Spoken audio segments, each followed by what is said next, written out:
If there were no people in the world, there would be no history in the world, no culture in the world. Culture does not stand outside and direct us. It is where? Inside of us, and it directs us from the inside. Culture is instilled in our bodies and in our minds. And we have to keep that in mind, because sometimes we tend to see it as something separate from ourselves. Culture indwells in us, and it inhabits our bodies. Our history dwells in us, and it inhabits our bodies. We reflect our history, and we reproduce our history when that history becomes a part of us and is one with us. We tend to see culture in terms of music, in terms of the kind of dance we have, in terms of the songs we sing.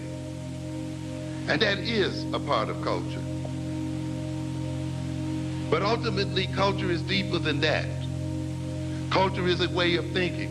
Ultimately, culture is a conspiracy.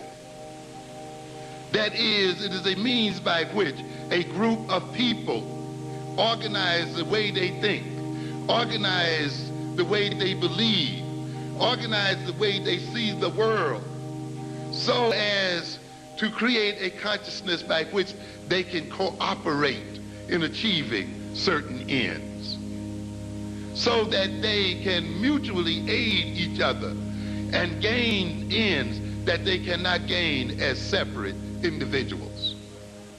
So culture is an instrument of power.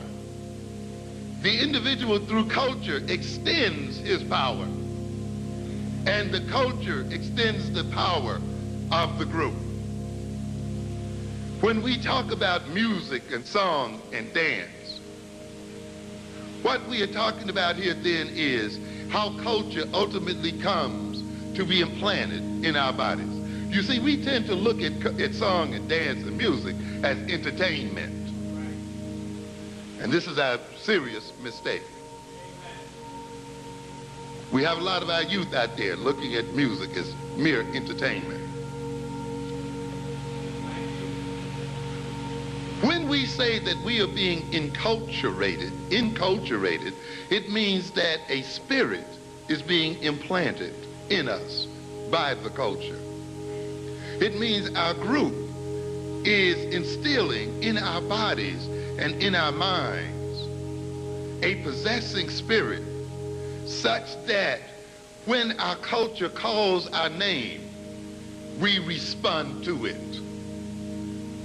When our culture is in need of defense and support, we then defend it and support it because we are at one with it. In other words, why does the black man respond to the white man? Why does the black man serve the white man? Why does everything the black man do benefit the white man?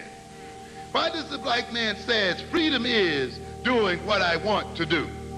And why is it that everything he wants to do enriches the European? Why is it that our youth say that they are being free and that they're doing what they want to do and they're expressing themselves, and it involves buying a $100 pair of sneakers from white folk? Yes. Yes. All of this kind of stuff. Why? Because the spirit that is implanted in the human mind and in the human psyche is there to only respond to its creator and to its master.